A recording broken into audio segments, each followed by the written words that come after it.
Médiocrité fait le bonheur du sage, dérobe à l'envie, assure son repos, prévient l'ambition, anoblit les travaux, de l'indépendance, offre le plus sûr gage. Opulence corrompt, est là pour apanage, oisiveté, l'orgueil et mille autres fléaux. Indigence avilit et produit tous les maux, l'une et l'autre toujours mène à l'esclavage. Et dans l'état moyen qu'on sait régler ses vœux, des emplois trop brillants, cuire l'éclat dangereux, cultiver les beaux-arts, s'adonner à l'étude. L'homme content de peu passe des jours sereins, sur ses premiers besoins, exempt d'inquiétude. A-t-il à désirer? Son sort est dans ses mains. Ce sont tous les trésors auprès de la santé. Ce sont de vains honneurs, la naissance, les décorations, la faveur, la puissance, les dignités, la gloire et même la beauté. Près d'un morceau de pain qu'on mange en liberté. Des biens d'opinion placés dans la balance. Que pèse-t-il? Rien à qui vit de souffrance. L'or ne peut procurer un instant de gaieté. Privé des vrais plaisirs dont s'embellit la vie. Son sort semble souvent être digne d'envie. Quand la nuit le dévore au fond de son palais, cesse donc d'être ingrat, d'accuser la nature. Quoi qui d'elle a reçu le plus grand des bienfaits. De tout bonheur réel, la source la plus pure. La pomme, quoi dit entre nous, n'est pas toujours pour la plus belle. Main d'un naturel jaloux, la donnant à la plus fidèle. Amant volage et trompeur, la femme trompeuse et volage. Sage amant à fille sage,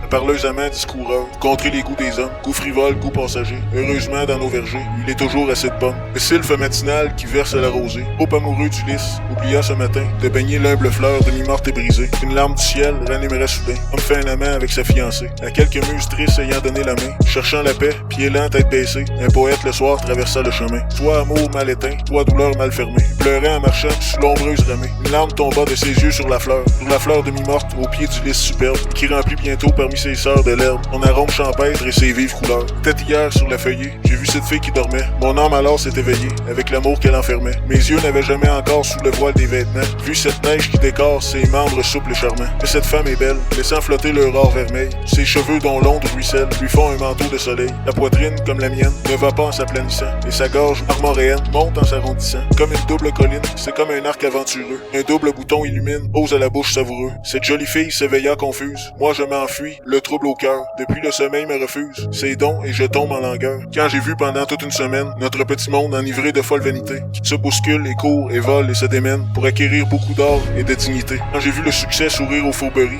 les méchants applaudis et le saut triomphant. Le dimanche, je vais 1 heure aux Tuileries, voir jouer au soleil les bons petits enfants. La franche honnêteté de leur visage rose, libre de toute envie, exempt de tout souci. Fait du bien à mon cœur, le berce et le repose.